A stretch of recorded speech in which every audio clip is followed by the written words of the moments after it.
Álljunk meg, karnagyúr, álljunk meg! Bocsásson meg, kérem, leállunk! De kérem! Bocsásson meg, de ezt le kell állítanom. Mit képzel ki maga? Engedje meg, hogy bemutatkozzam. Pelcelei Móricz segédszínész szolgálatára. Pelcelei CZ-vel és nem C-vel, és Y-nal a végén. Tudnélik, Nemzeti Színház. Én vagyok a következő műsorszám. 2 dalt is hoztam, német nyelvű kuplék. Mi közöm nekem ehhez? Nem látja, hogy itt emberek ülnek? Az én drága közönségem. Elnézésüket kérem, azonnal folytatjuk. Maestro, még egyszer a Cavattinámtól. Megtenné, hogy megvárja, amíg kimegyek, hogy visszajöhessek. Köszönöm szépen.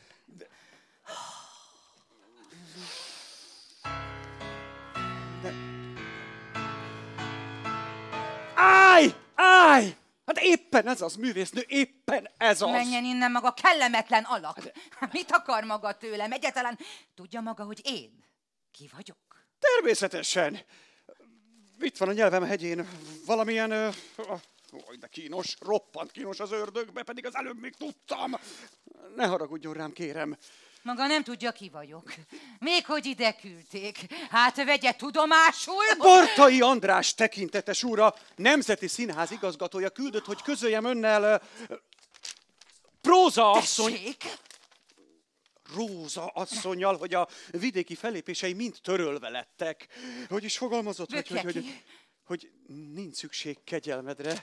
Micsoda pimasság, hogy merészel? Mert hogy a legutóbbi csúfos debreceni kudarca után, hát hogy is mondjam, nem vállalnak több kockázatot. Ott ugyanis mindannyian jól tudjuk, hogy a művésznőt egy kicsit gyűlték. Jöttem volna korábban, de ez az M0-ás, ez olyan, mint egy parkoló. Meg aztán sötét is volt. Nagyon sötét. Jól van, művésznő? Mit ér az egész? Egy teljes élet a Zenés Színház oltárán. Az egész életem. Választhattam volna mást. Lehettem volna prózai színész. Lehettem volna főállású feleség, gondtalan és szeleburdi. De én csökönyösen ragaszkodtam a zenéhez és a színházhoz, és mire mentem vele? Néhányan ismernek még. Rémlik egy név az újságokból, de már nem tudják, ki vagyok. Pár év, és már a nevem sem fog ismerősen csengeni. Pedig 2 hazapacsirtájának neveztek. Maga például tudja, hogy ki vagyok? Vagy maga? Mi értelme, ha senki sem emlékszik rám? Egész életemet a Magyar Zenés Színház megteremtésének áldoztam. 14 éves korom óta. Bejártam az egész országot, feléptem minden nagyvárosban, és mindenhol ünnepeltek. Dicsérték csodás hangomat, színjátékomat, humoromat. Pardon. Maga fiam még meg sem született, amikor én már a Zenés Színházat vittem a nép közé. Hogy tanuljon, művelődjön, szórakozzon. Csüggettek a színészek, így szóltam. Magyar teátristák vagyunk, az a dolgunk, hogy hirdessük a magyar színházat. Nyomorúságos bódé a hacker szála, ahol játszunk. A hacker szála? Maga ott játszott? Most én beszélek. Igenis. Nyomorúságos bódé a hacker szála, ahol játszunk. De mégiscsak ez az egyetlen magyar nyelvű teátrum Pesten. Nagyon is jól tudják odafönt Bécsben, hogy mit jelent. Ha Magyarországon, Pesten, egy kopott kis bódéban minden este százak és százak hallgatják csillogó szemmel a magyar szót. Ostomlott vár a magyar teátrum. Meg kell azt védenünk. Ha ki akarnak bennünket éheztetni, nem szabad szétszélednünk, nem szabad feladnunk, játszanunk kell tovább, vagy fizetjük az adót. Ki vállalja? Én vállalom! És rengetegen jelentkeztek. Tudja maga, hogy mi volt az én bűnöm Debrecenben, azon az ominózus skandalum estéjén? Felolvastam a versemet.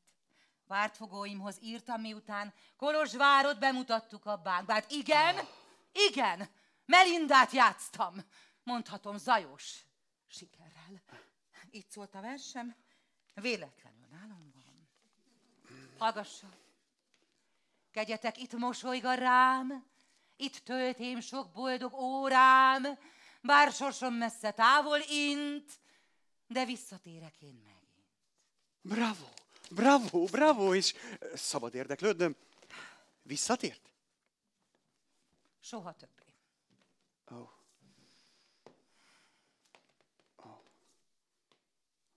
Hová megy? Maga mamlasz. Megyek, készülök a műsorszámomra, de ne tessék aggódni, Nem fogok. megvárom, amíg befejezi a művésznő. La la la la la la la. Amatőr. Látják, hová jutott a Magyar Zenés Színház. Jutott nekem néhány boldog óra. Pár recenzió, meg újságok sarkában megbújó kritika. Ennyit tudtam hozzátenni. És most véhségemre azt kell néznem, hogy minden romba dől, hogy haldoklik a Magyar Zenés Színház. Hogy vinni el az egészet hakkerszállástól, segédszínészestől, színpadostól, az ördög a pokolba!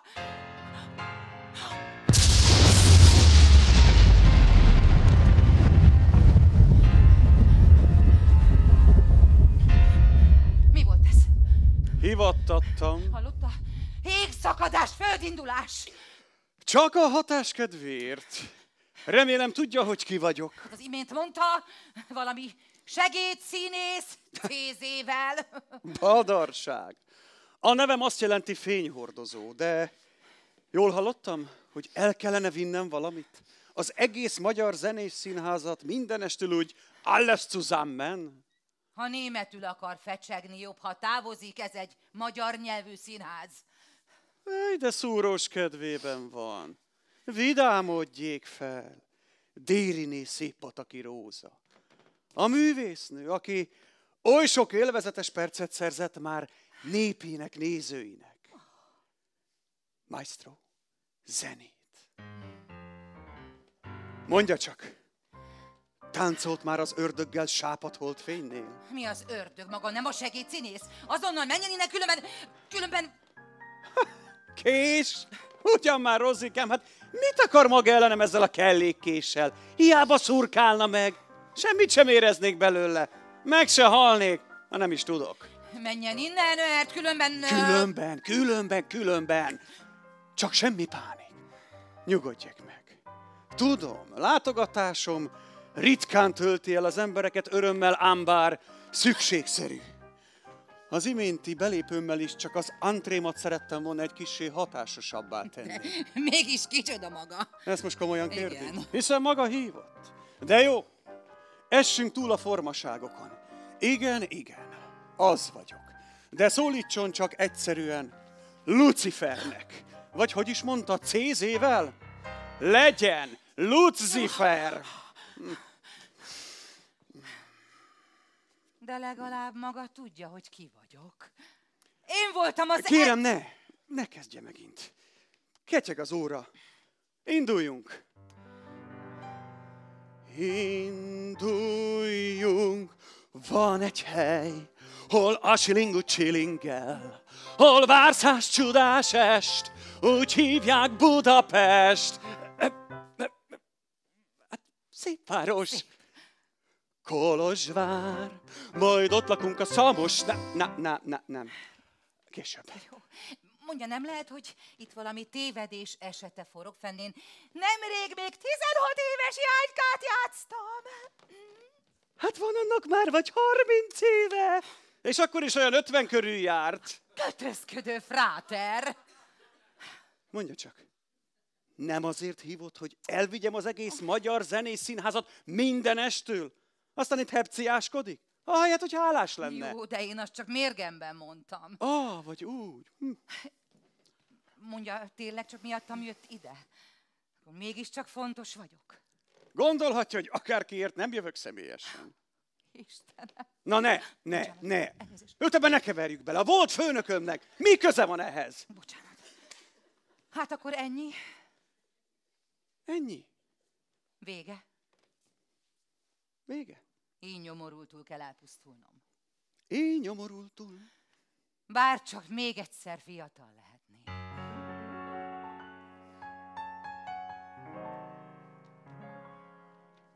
Én voltam az első primadonna. Vándorszínészként jártuk az utakat a vármegyében. Cserebogár, sárga cserebogár, Nem kérdem én tőled, mikor lesz nyár, azt sem kérdem, sokáig élek-e. Csak azt mondd meg, rózsám, ég leszek-e. Nem kérdem én, sokáig élek-e. Csak azt mondd meg, rózsám, ég leszek-e. Nem kérdem én te tőled, kis madár, derül-e még életemre több nyár? Úgyis hív nyár, hevíti keblemet, mióta rózsám bírja szívemet. Úgyis hív nyár, hevíti keblemet, mióta rózsám bírja szívemet.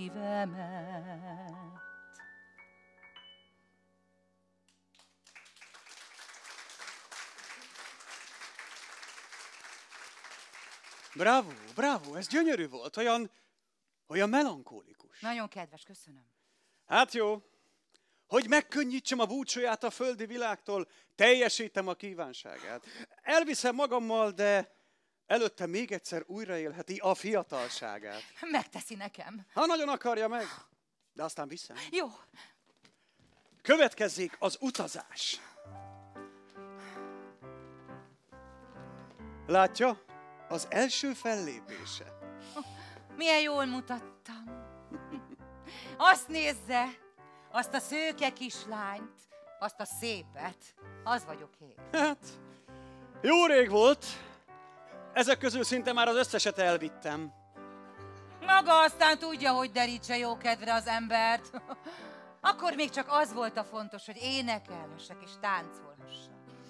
Aztán a művésznőnek rengeteg rajongója lett. Többek között én is. Portrékat festettek, verseket írtak önről. Ha tudnám, miket kaptam mindenféle bugyut a férfiaktól. Véletlenül van nálam egy vers. Véletlenül. Ez nem az? Parancsoljon. Olvassa. Pihe-puhán száll a szó. Ruhád leszaggatható. Illatod nem facsaró. Mondd, csók tőled kapható? Angyal vagy és hangadó. Didergek, légy takaró. Oly sok itt a buktató. Nem leszek én lankadó. Ne légy önsanyargató. A távolság halva jó. Halva. És még csodálkoznak, hogy tele a pokol. Ne legyen már olyan kritikus. Például egy akrosztihon. Egészségére. Pardon, egy micsoda? Olvassa csak össze a sorok kezdőbetűjét. Primadonna. Okos. Apropó primadonna, jöhet egy vicc az operaénekes nőről? Kíméljen meg, kérem. Na, szóval az úgy van, hogy a kissé telt operaénekesnő próba közben véletlenül ráül az zongora billentyűjére, majd felsikolt. Jesszusom! Ez legalább 3 oktáv volt. Sürgősen diétáznom kell. Ha. Nagyon vicces, remélem nem rám célzott. Ugyan kérem, hiszen maga mondta, hogy milyen jó a humor érzéke. Maga most megint fiatal. Mindenki imádja, és nem csak a nők, de a férfiak is. Az egész nézőtér egyetlen szájként kiáltja a nevét. Minden szív egyszerre dobban. A maga dalai dúdolják az utcákon. És az a sok híres ember, aki rajongva imádott. A Katona Jóska például feleségül kért. De olyan bamba volt, a levelei végére mindig azt hitt a K.I. Fene se tudta, kiről van szó. Arra gondoltam, ha ez mindent így csinál, jobb, ha kikosarazom. És a Déri Pistához mentem. Brutális ember volt. Folyton erőszakoskodott, és gyakran eljárt a keze. Viszont aki nekem tetszett, azt tudja, mit mondott rólam, hogy tehén szemű vagyok, hogy én tehén szemű. Hát ez micsoda Eláborító. pimasság. A maga szemeinél már csak a hangja gyönyörű. Ugye? Képzelje, játszottam operákban, Erkel Ferenc, Hunyadi László, Bánkban, itt a lista sorolja. Inkább mutassa meg. De énekeljen nekünk egy szép magyar dalt, valamit a fénykorából. Jó. Valamit, ami akkor sláger volt. Mi az a sláger? Mi az a sláger? Jaj, cica, eszem azt a csepp, kis szád, nélküled még a mennyország is fád. Nem. Hát nem. Majd ezt is később. A sláger az a dal, ami az ember fülén megy be, és a könyökén jön ki. Hát miért nem ezzel kezdte? Rengeteg ilyet tudok, és megmutatom magának a kedvencemet. Ezt hallgassa. Szépen szól a magyar nóta, jöjj el rózsám csak egy szóra, ha eljössz vasárnap, a kapuba várlak, még ha meg is látnak, csak azért is. Sáros úton fut a hintó, benne ül a szolgabíró. Ne ijedj meg tőle, kiborul belőle, ne vesd ki előre, csak azért is. Ország szerte kidobolták, hogy betiltsák ezt a nótát, de hiába mégis ezt fújja a szél is, dalolja a nép is, csak azért is.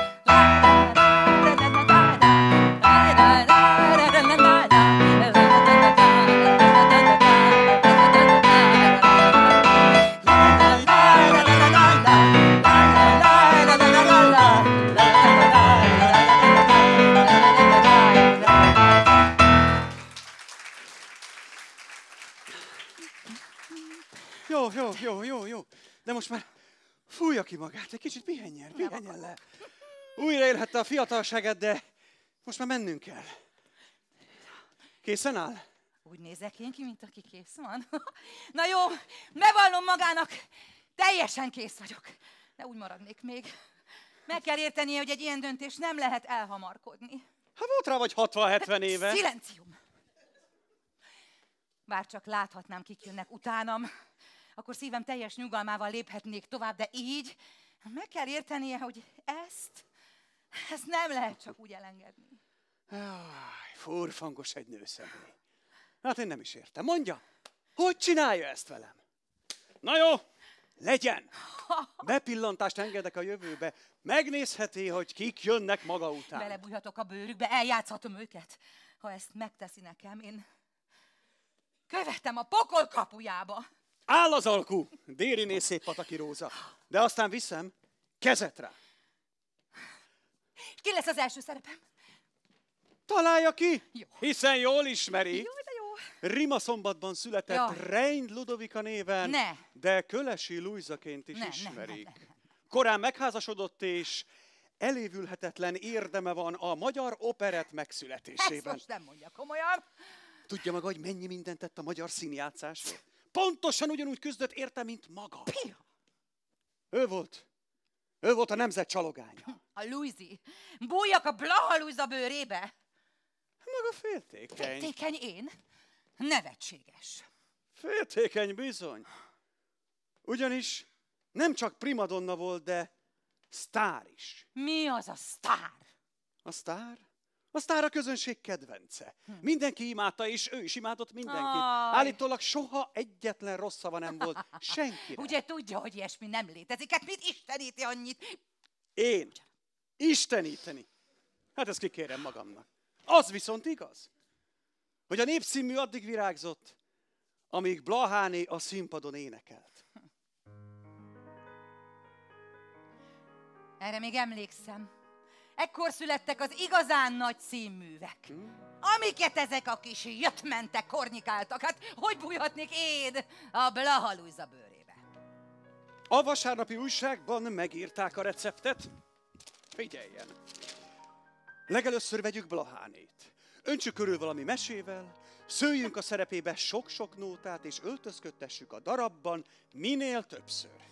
Így jön létre a speciális magyar műfaj, ahol ő mindig maga magát adja, az átlagos magyar nőt mutatja be. És fogadjunk, hogy egy seregszolga segített neki öltözködni. Fogadjuk, hogy minden alá volt téve, nem úgy, mint nekem. Én is öltözködtem volna 1000 szám, de nem volt miből. Fizetésünk is alig volt. Ne zsörtölődjön már annyit.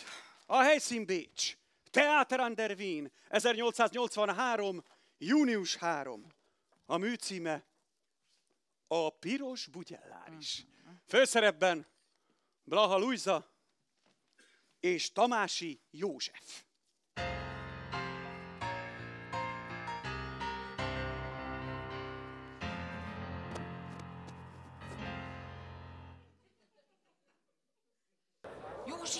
Józsikám, megjött a császár! Ferenc Jóska most foglalta el a királyi páholyt.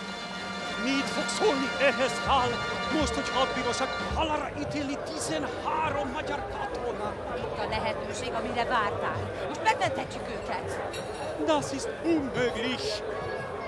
Nem kérhetsz kegyelem csak úgy császártól. De igen, ha beleírjuk a dalba. Jaj, égékre, ezért fejünket fogja venni. Viszont ha sikerül, megmentetjük őket. Ah.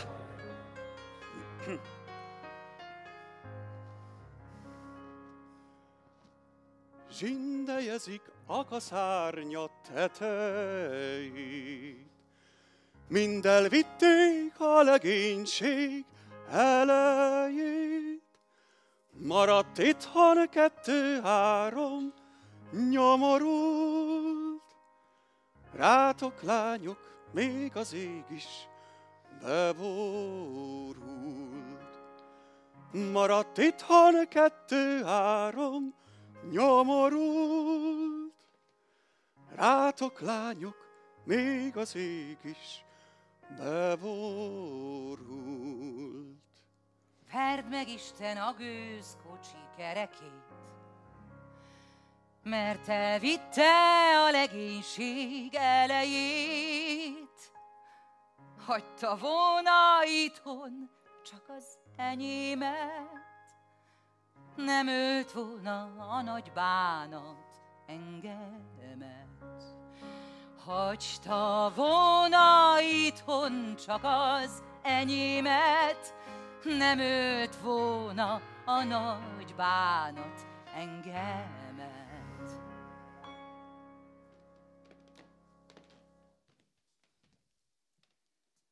De szeretnék a királlyal beszélni, kérő szóval kegyes szívét elérni. Felséges úr, tudom, nagy a hatalmad, párdont kérek 13 magyarnak. Felséges úr, tudom, nagy a hatalmad, párdont kérek 13 magyarnak.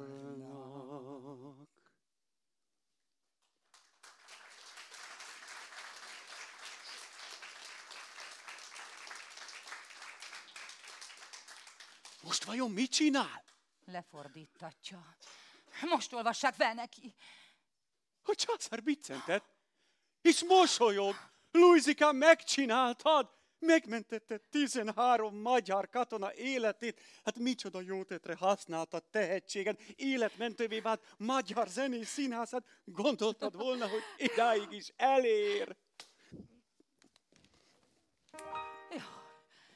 Na, milyen volt Blahának lenni? Hát azért egy pillanatra megijedtem.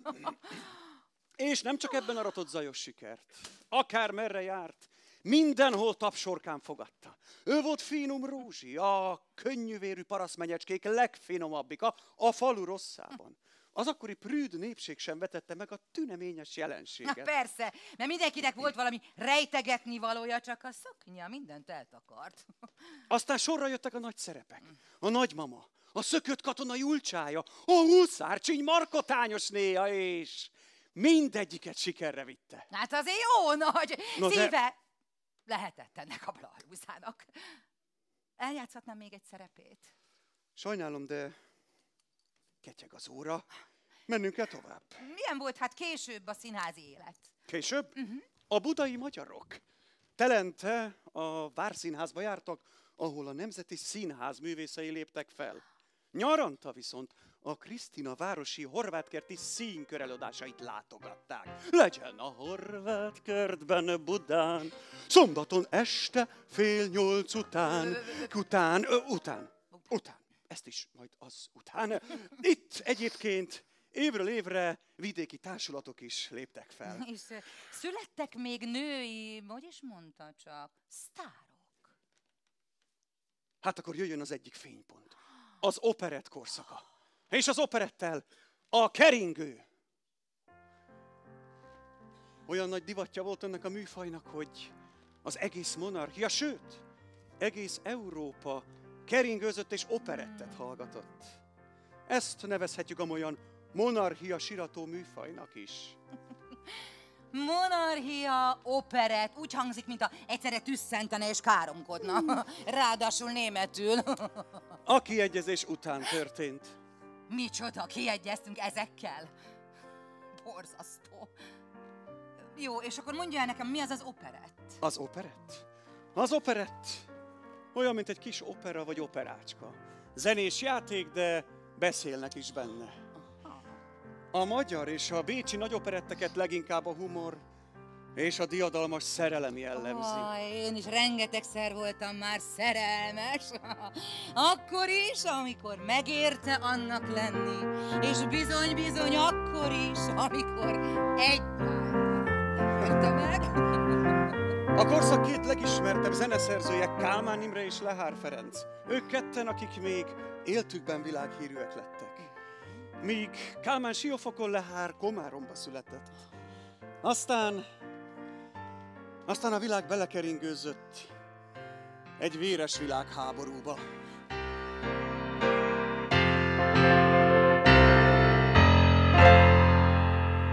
Ez borzasztó. És mi történt? Tönkrement a Magyar Zenés Színház minden mással együtt.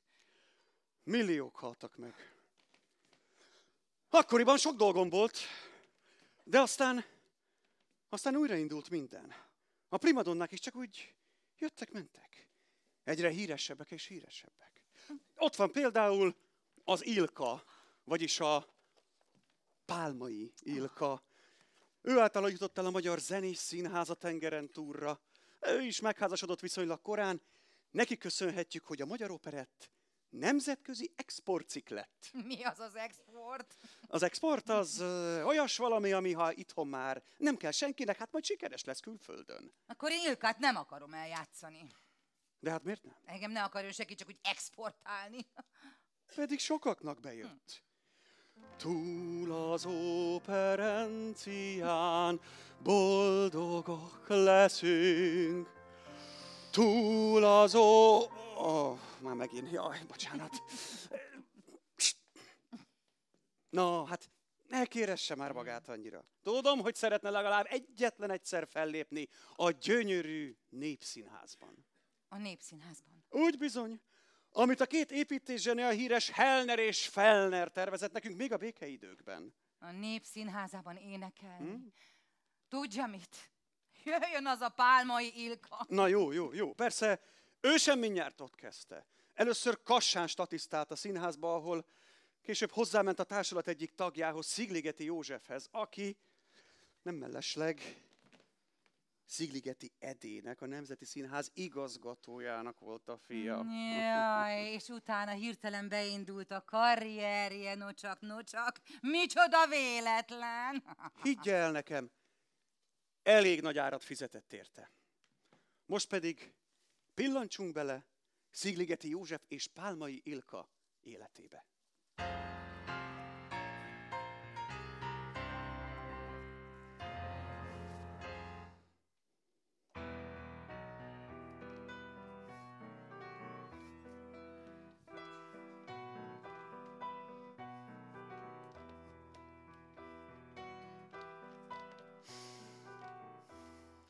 Nagy az én rózsám ereje, 9 pandúr nem bír vele, de ha az én szavam hallja, sírva borul az asztalra. De ha az én szavam hallja, sírva borul az asztalra. Súgok magának valamit, válasszon ki babájának. Szép is vagyok, jó is vagyok, csak egy kissé hamis vagyok.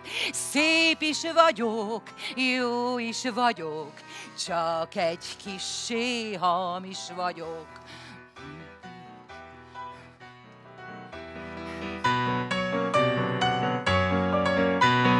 Szép is vagyok, jó is vagyok, csak egy kissé hamis vagyok.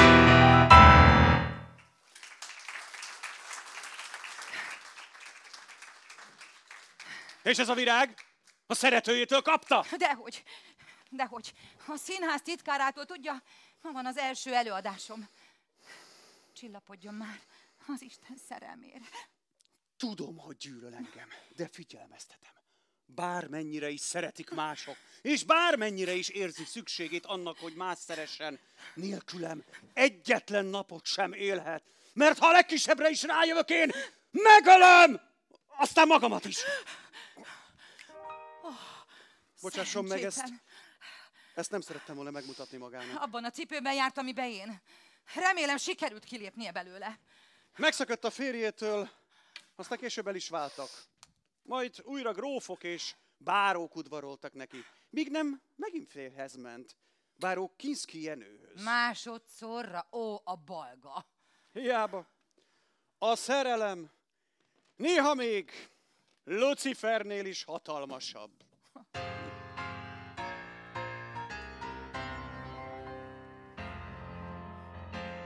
Drágám, Zsenel, Nusi, hát miért nem akarod, hogy táncolj? Mert az első pillanatban, amikor megláttalak, azóta féltékeny vagyok mindenkire, akire csak ránézel. Te leszel a feleségem. Minek? Nem jó így? Hát nem szeretsz? De nagyon. Én téged örökké szeretni foglak. Úgy akarok veled megházasodni, hogy soha senki el ne választhasson tőled. Mielőtt elveszel, el kell mondanom egy nagyon-nagyon nagy titkot. Ki vele? Mi a titok? Én idősebb vagyok, mint amit neked mondtam. Ez a titok? Igen, én sokkal idősebb vagyok, mint amit neked mondtam. Bánom is én, édesem. De én egész 6 évvel vagyok idősebb, mint mondtam neked. Tőlem aztán lehetsz 100 évvel is idősebb, csak úgy nézzél ki, mint ahogy most. De még ragyás is lehetsz. Én még azt se bánom, akkor legalább nem fognak rád szemet vetni. De ha a legkisebbre is rájövök, én megölöm! Hát az a nő semmiből nem tanul. Amikor New Yorkba ment, már kétszeresen elvált feleségként tette. De a színpad soha nem hagyta cserbe. Képzelje, még mozifilmben is szerepelt. Mi az a mozi? A mozi? Mozgó képek sokasága. Mozgó fénykép színház. Hallod, de Rozika, te, gyere a moziba, befejeztem. Tudja mit? Annyira akar énekelni, énekeljen! Én ráérek.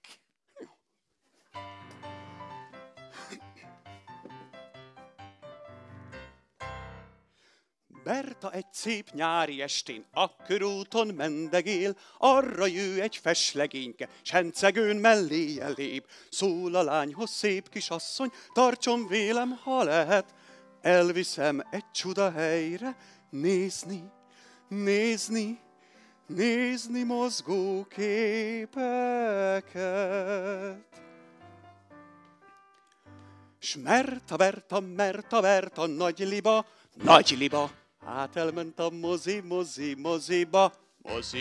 S Merta Berta, nagy liba, hát elment a moziba.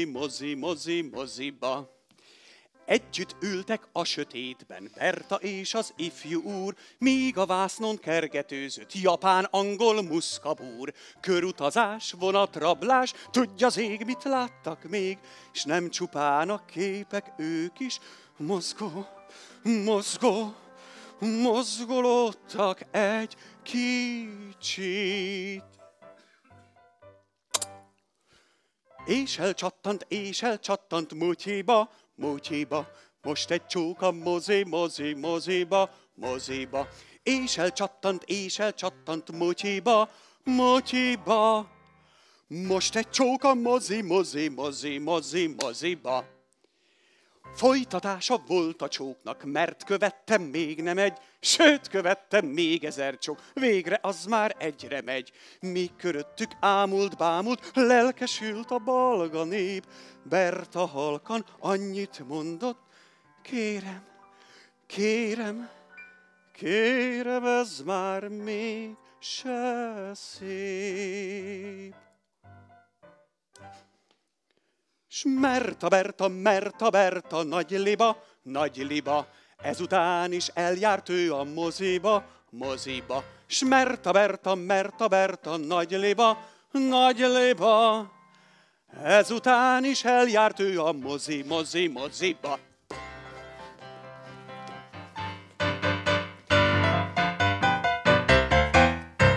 S Merta Berta, nem liba, tudja jól, hogy minek jár a mozi.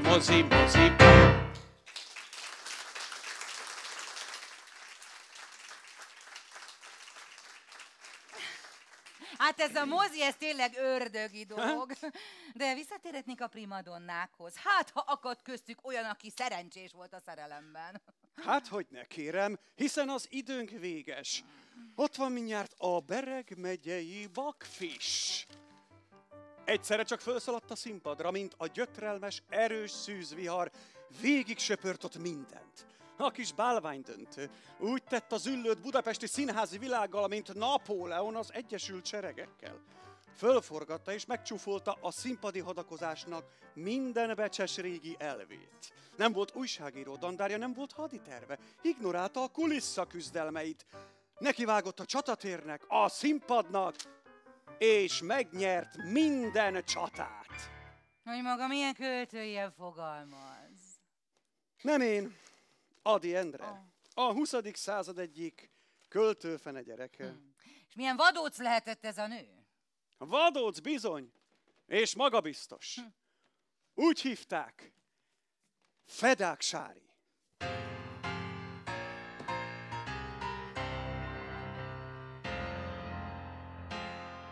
Papa, most figyeljen! Építetek maguknak egy kastélyt. Itt van rá a fedezet.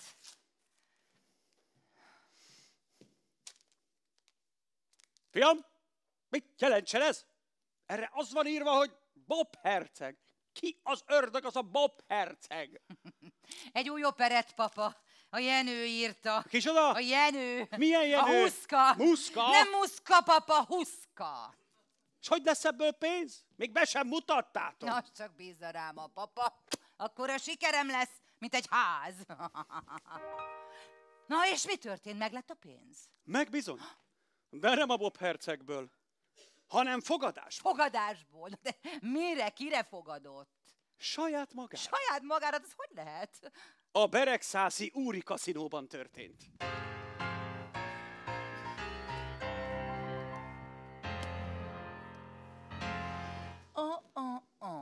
Uraim, egy fogadást ajánlok önöknek. Önök egész éjjel a meztelen hasamon kártyáznak. Ha egyszer is elkaccantom magam, önök nyertek, de ha nem, enyém az összes pénzük.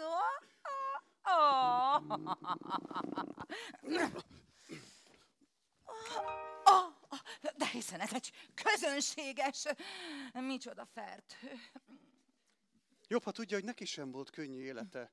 A korszak egyik leghíresebb és leghírhettebb bírójához ment feleségül, Molnár Ferenchez. Házasság. Tudja, hogy nekem azzal fenntartásaim vannak. Maga akarta? Megint belerángat valamibe, azt se tudom, hol áll a fejem.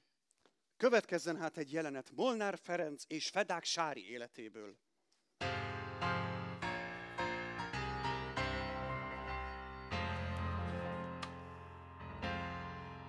Ferenc, vegyen el feleségül most azonnal. 13 év után? Vegyem el? Ez badarság, ennek semmi értelme. A 13 év emlékére, Ferenc. Vegyem el, aztán mindenki éli az életét? Nem vagyok már fiatal, az embereknek szemük van, és ami még rosszabb, szájuk is. Édesem, hát miért nem keres magának valakit, akit szeret? Írasson ki egy hirdetésben, hogy Fedák Sári férji jelöltet keres. Csodálatos ötlet. Találkozó a művészkertben 15 órakor szombaton. Különös ismertetője Kék Harisnya, Jelige Véllány. Erre gondolt? Megint hisztériázik. Szakításkor azért könyörög nekem, hogy vegyem el. Hát előbb nem jutott eszébe? Nem mindegy az magának. Elvész és kész. A pletykák lassan a karrierembe kerülnek. Ez lenne az egyetlen reális megoldás. Magának? De nem nekem. Ferenc! Hogy? Ferkó. Ah. Fercsikém. Ferkókám. Ha megteszi nekem, akkor elvállalom azt a nadrág szerepet. A János Vitézt? Mondtam magának, hogy teli találat. Valami matematika tanár írta. Valami Kacsó Pongrác. Hát hallod be maga ilyen nevet? Hát mit foglalkozik maga azzal? Ha jó a zene, vállalja el és kész. Egy jó zene megment egy rosszabb operettet. Egy rossz szöveg viszont azonnal tönkre teszi. Amúgy meg az alap Petőfi, úgyhogy ne finnyáskodjon itt nekem. Tudja mit? Ha elvállalja, elveszem feleségül. Áll az alkú.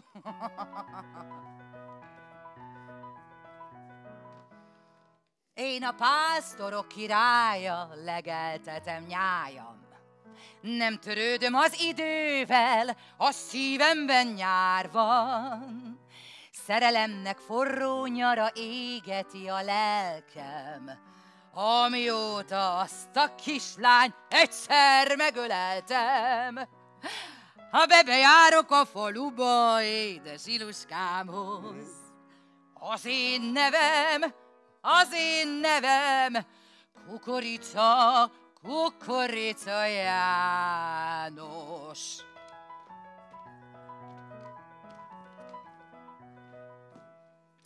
Kukorica közt találtak, ott szedtek fel engem. A nevem is helyparasztos, de én nem szégyellem. Becsületes jó magyar név, nem hímez, nem hámoz. Az én nevem, Kukorica János.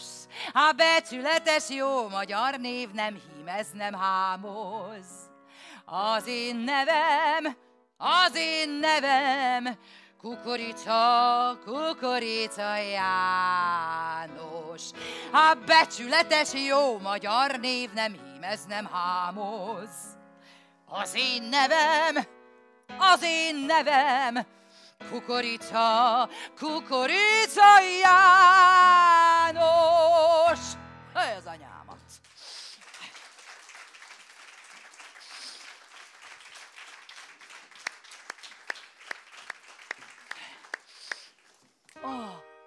Hát Na, milyen volt Fedáknak lenni? Már meddig tudnám folytatni.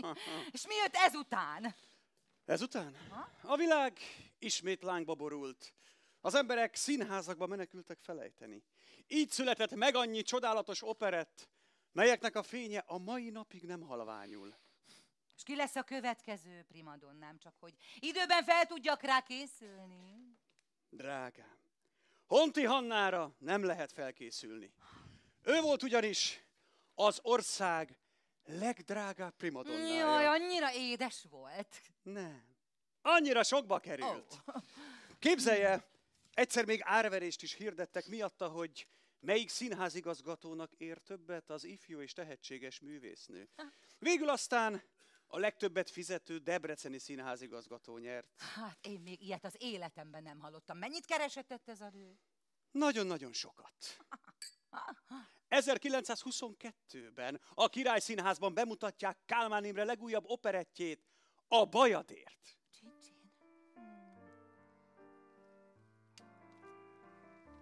Fedák Sári és Honti Hanna először találkoznak a színpadon. Fedák a primadonna, Honti a szubrett. Ne is folytassa, tudom a története végét. Fedák rendkívül szívélyes, annál a sokkal fiatalabb Honti Hannával. Majd a premier előtt egy nappal zogszó nélkül kihozatja a legjobb ének és tánc számát. Ezt meg honnan tudja? Én is ezt tenném. Ám Kálmán Imre, amikor megtekinti a bemutatót, közli a színházigazgatóval, ha a jelenet nem kerül vissza a darabba, betiltja a bemutatót. Pardon. Tehát megint megtörtént a trónfosztás. Fedákot annak idején Blaha taszította le a trónról, most Honti őt. Látom, kezd érteni a Zenészszínház működését, de sajnos ketyeg az óra. Akkor menjünk tovább. Menjünk. Fényes Szabolcs megírja a Maja című operettet. Maja. Főszerepben az imént említett Honti Hanna, a darab hallatlan sikert arat, Honti melbedobással győz, és megszületik a magyar jazz operett. Mi az a jazz? A jazz. Nem tudja? Hát persze, hogy nem tudja, hiszen ez egy amerikai zenei irányzat a 20. századból, ami végül ide is begyűrűzött. Na jó, de hol van itt a szaftos történet? Hol itt a pletyka? Honti nagyon nehéz sorból emelkedett fel, és ehhez egy gyárigazgató szeretőjévé kellett, hogy váljon. Szegény lány, miket kellett átélnie? Később aztán összeszűrte a levet színpadi partnerével, Békási Istvánnal. Na hát mellette megtanulta, hogy mi az az igazi, forró szenvedély. 30 évesen. 30 évesen véllányt a forró szenvedét. Miközben már elvált. Többször. Én azt hittem, hogy a nő egy férfit akar, aki teljesíti minden kívánságát. A férfi az összes nőt akarja, aki teljesíti egy kívánságát. De úgy látszik, néha fordítva van. Látja? Változnak az idők. Már operettet sem úgy játszottak, mint azelőtt. Ilyen volt például Kálmán Imre csárdás királynője 1954-ben a felújítás után, amikor is a Bonviván anyját és az Orfeum pincérét kiemelték. Így lett Cecília és Miska szinte főszereplővé. Igen. És képzelje, egy alig 22 éves fiatalember rendezte. Szinetár Miklós. Csodálatos. Ezt a változatot vagy 1600-szor játszották szerte a nagyvilágban. Jöhet még egy utazás? Igen, csak ezt még kirakom, ez nagyon tetszik. Hát akkor következzen egy jelenet Honti Hanna és Feleki Kamil főszereplésével.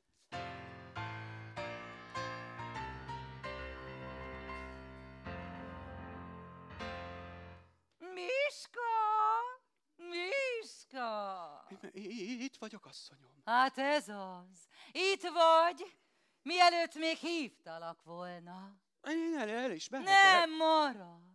Egy jó pincér, gondolatolvasó. És ki mondta, hogy te jó pincér vagy? Most Most legalább megtudhatom, hogy nem felejtettél-e el. Jába maga, mindig is a mi kis cilékénk marad. Na jó, akkor azt mondd meg, mi volt az én kedvenc nótám? Jaj, hát ilyen könnyűeket tetszik kérdezni. Hát tudod. Jaj, de még mennyire, hogy tudom. A Hajmási Péter, Hajmási Pál.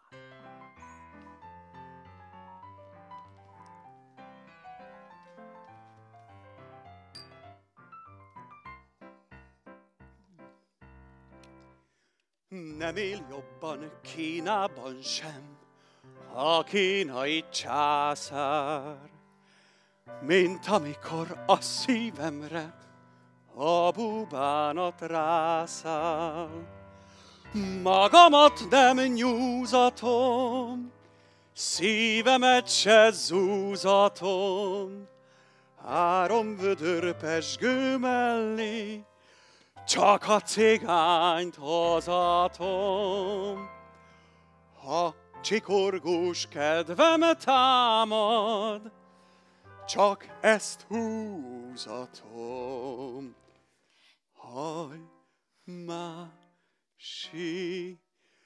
Péter, Hajmási Pál, a barométer esőre áll.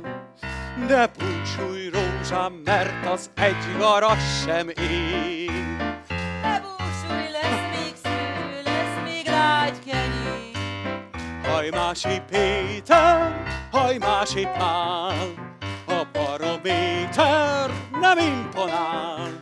Húzatom agyba főbe, beugrom a nagy bőgőbe, Hajmási Péter, Picske Pál. Miska, Miska, Miska, sok lesz. Józan fejjel nem jó nézni, hogy mulatnak mások. Ha jó kedvem támad, én is jól bepityizálok. De akármennyit iszom is, józan vagyok magam is. Nem szököm meg a cech elől, s mielőtt még elmegyek, oda hívom önmagamat. Miska, fizetek. Na most jön a szép rész. Hajmási Péter, Hajmási Pál, a barométer esőre áll. Ne búsulj rózsám, mert az egy garas sem ér. Ne búsulj, lesz még szőlő, lesz még lágykenyér. Hajmási Péter, Hajmási Pál, a barométer nem imponál. Húzatom agyba főbe, beugrom a nagy bőgőbe, Hajmási Péter, Picske Pál. Ne húzd, hogy a szerelemnek boldogság a vége. Ne húzd, hogy a szerelemért hűség jár cserébe. Húzd, hogy hervad a virág, húzd, hogy komisz a világ. Húzd el azt, hogy rosszul jár a lány, ha csókért szíved át. Húzd azt, hogy a szerelem csak csalva déli báb. Hajmási Péter, Hajmási Pál, a barométer esőre áll. Ne búsulj rózsám, mert az egy garas sem ér. Ne búsulj, lesz még szőlő, lesz még lágykenyér. Hajmási Péter, Hajmási Pál, a barométer nem imponál. Húzatom agyba főbe, beugrom a nagy bőgőbe, Hajmási Péter, Picske Pál.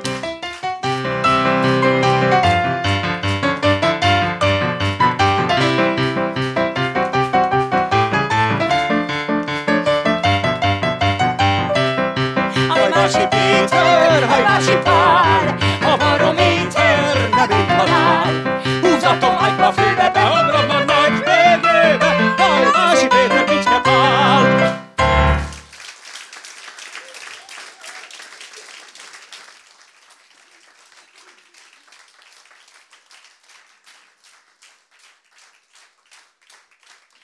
Hát, ez a honti tényleg vérpesdítő volt. Ezt még nagyon sokáig tudnám csinálni. Sajnos lejárt az időnk, mennünk kell tovább, már csak egyetlen egy állomás maradt. A musical. Hogy mi kell? Musical. Music. Zene. A zene az kell. 1961-ben bemutatják az Egy szerelem 3 éjszakáját a Szinetár Miklós által musical színházá alakított Petőfi Színházban. Addig operett nagyhatalom volt Magyarország, ám a modern zene utat tör, és egyik musical születik a másik után. És akkor még nem is beszéltem a korszak legnagyobb sztárjairól, akik egyaránt tündököltek, mind az operett, mind a musical műfajában. Felföldi Anikó, Lehocki Zsuzsa, Galambos Erzsi, Mednyánszky Ági, Petre Zsuzsa. Na, ez nem egy állomás, ez egész központi rendezőpályaudvar. És én még mindig nem tudom, mi az, hogy musical. A musical? A musicalt gyakran a modern kor operájának is hívják. Így érthető? Na jó. Még egyszerűbben. A musical fő alkotóeleme a zene, az ének és a tánc. Valamely szereplő bármilyen helyzetben dalba foghat, vagy táncra perdülhet. Miért nem ezzel kezdte, így már értem. A magyar musical olyan, mint egy sakkjátszma. Sok stratégia, sok lassan mozgó elem, és örök vita arról, hogy művészete vagy sport. És bármiről lehet musicalt írni. Bármiről, a pincétől a padlásig, és bárhol játszódhat. A dzsungeltől Európáig. És bárkiről szólhat. Egerekről, kutyákról, macskákról, köművesekről, sőt, még királyokról is. Királyokról lehet musicalt írni? Úgy bizony. Az István a király az egyik legnépszerűbb magyar... Musical? Rockopera. Mindegy, hosszú. Tel is tele, fülbemászó slágerekkel. Dain, dain, csiki, csiki, dain, dain, csiki, csiki, dain, dain, csiki, csiki, dain, dain. És melyik csatájáról szól? Nem egy csatáról szól. A mű. Géza fejedelem halála. Isten kegyelméből lelke nyugodni tér. Jézusom. Jézusom? Miket beszél a szám? Szóval, a mű Géza fejedelem utáni helyzetet István a mi úrunk, és legfőbb ellensége, Koppányvezér hatalmi harcát dolgozza fel. Dain, dain, csiki, csiki, dain, dain, csiki, csiki, dain, dain, csiki, csiki, dain, dain, csiki, csiki, dain, dain, csiki, csiki. Mi jött még ezután? Ezután? Ezután jött még a Rock Színház. Rock Színház? Hát azt mit csináltak? A Rock Színház volt a legismertebb külföldi musicalek bemutató helye, de itt született ebben a színházban rengeteg magyar musical is. És ott kik voltak a színészek? Hogy kik? A nők érdekelnek. A nők? Azt meghiszem. Olyan nagyságok, mint Eszményi Viktória, Prókai Anna Mária, Esznagy Ildikó, Nagy Anikó, Kovács Kriszta, Ulman Zsuzsa, Détár Enikő, soroljam még? Udvarias Anna, Csengeri Otília, még? Nem, elég. Még egy utolsó utazást. Ide, a musicalek világába, kérem. Hát jó, legyen. Na és mondja, melyiküket választaná? Nem tudom, most mondjuk... legyen mondjuk Ulman Zsuzsa. Ha szabad megegyeznem. Kitűnő választás. Na jó, de hogyan legyek ő? Viselkedjen természetesen. Jó, de azért róla is meséljen valamit. Képzelje, a jóhangú lányt barátai titokban nevezték be egy meghallgatásra, ahol aztán ki is szúrta magának Várkonyi Mátyás, a Rock Színház igazgatója. Képzelje, olyan furcsa érzésem van, mintha már nagyon régóta ismerném. Aztán sorra jöttek a nagy szerepek. Volt Cosette, Poppea, Ellen, Pallas Athéné. Végül a színházzal bejárta az egész világot. Vándorszínész! Hát ezért volt olyan ismerős. Ebben hasonlítunk. De abban főleg, hogy neki is a színház az élete.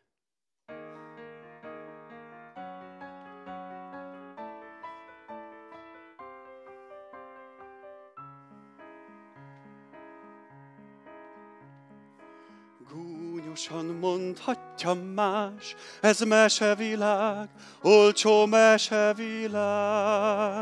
Csak a színház teremthet oly csodát, mely szép álmokat valóra vált. Rómeó és Júlia szerelme, így oda szemembe könnyed csalt. És ha engem bárki így szeretne, odadnám testemet, lelkemet, sinném, hogy örökké tart. Ó, Oly színtelen a valóság, és kiürült már ez a rideg világ. Csak a színház teremtett oly csodát, mely szép álmokat valóra vált. Hol Júliát várja egy tündérherceg, szép mese, az ének hozzám száll, és ha engem bárki így szeretne, odadnám testemet, lelkemet, s hinném, hogy örökké tart. Oly gyorsan száll az életünk, csak egy felvonás, és nincs több ráadás. És arról szól a költemény, míg élsz, ne add fel, van remény. Gúnyosan mondhatja más, ez mesevilág, olcsó mesevilág. Csak a színház teremthet oly csodát, mely szép álmokat valóra vált. Rómeó és Júlia szerelme, így oda szemembe könnyed csalt. És ha engem bárki így szeretne, odadnám testemet, lelkemet, s hinném, hogy örökké tart.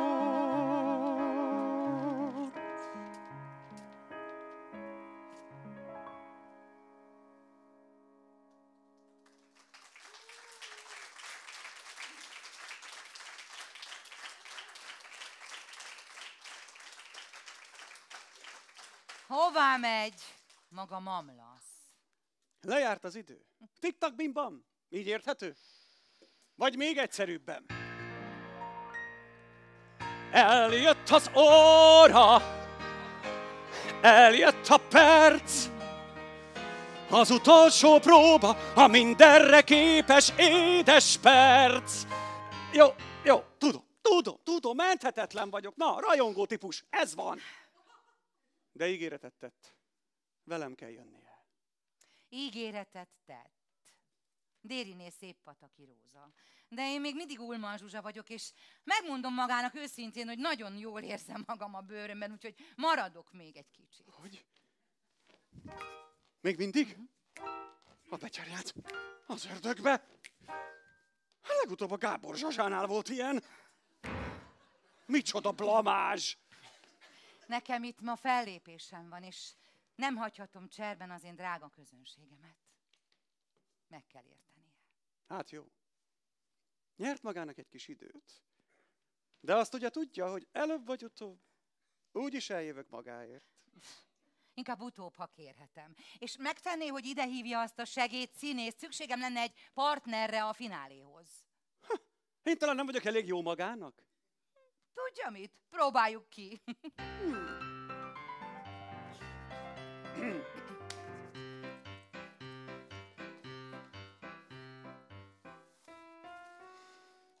Ki a legény a csárdában?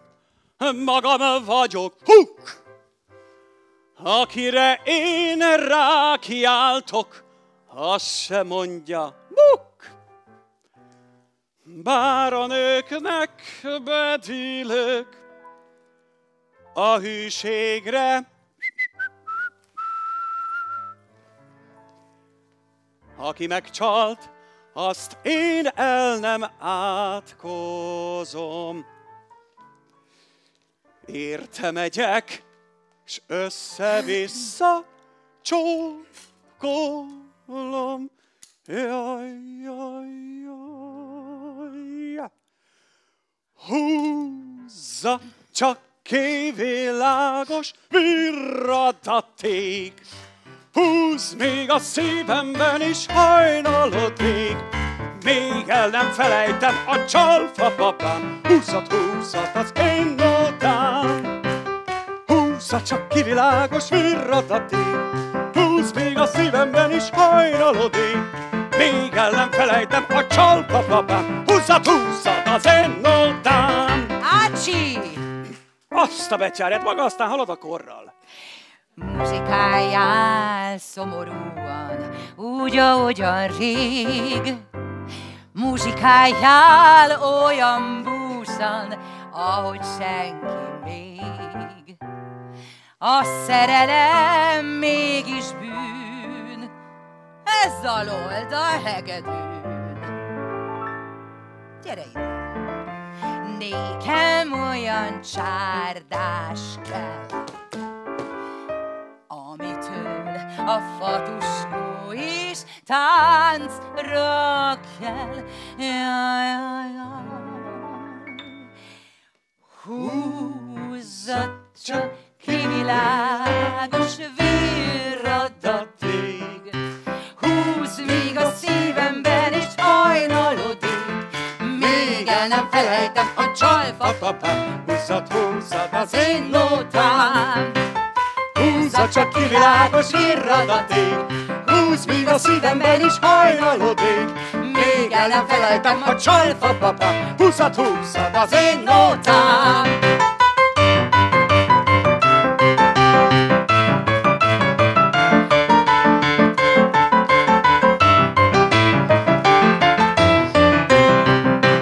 Húzzad csak ki világos virradatig, húzd, míg a szívemben is hajnalodik, még el nem felejtem a csalfapapa. Húzzad az én nótám.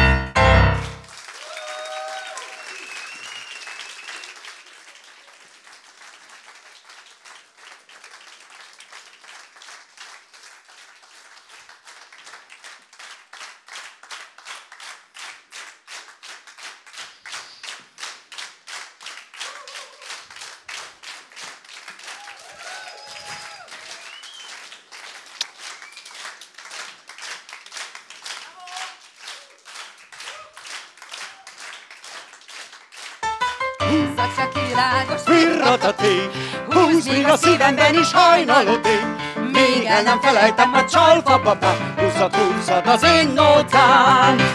Húzzad csak ki világos virradatig, húzd, míg a szívemben is hajnalodik, még el nem felejtem a csalfapapa. Húzzad az én nótám.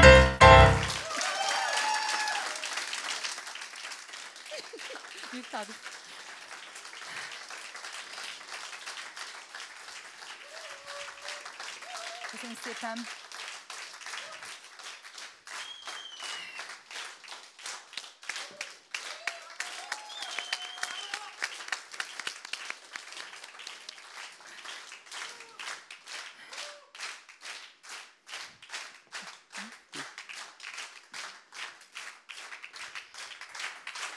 Nagyon szépen köszönjük, engedjék szépen. meg, hogy a darabíróját is a színpadra szólítsam. Klement Teréziát.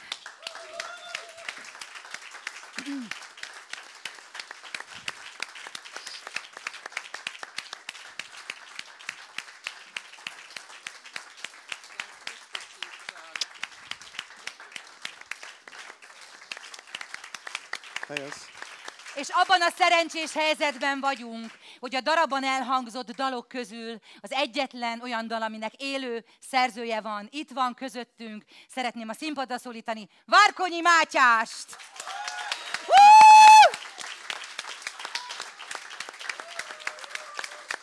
A Dorian Gray című gyönyörű dalabjából hangzott el az utolsó előtti dal. Marci,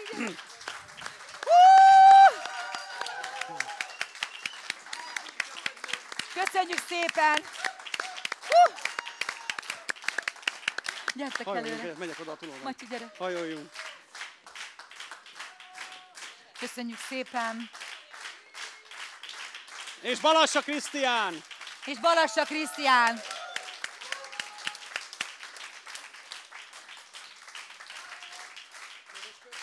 Köszönjük szépen! Köszönjük szépen!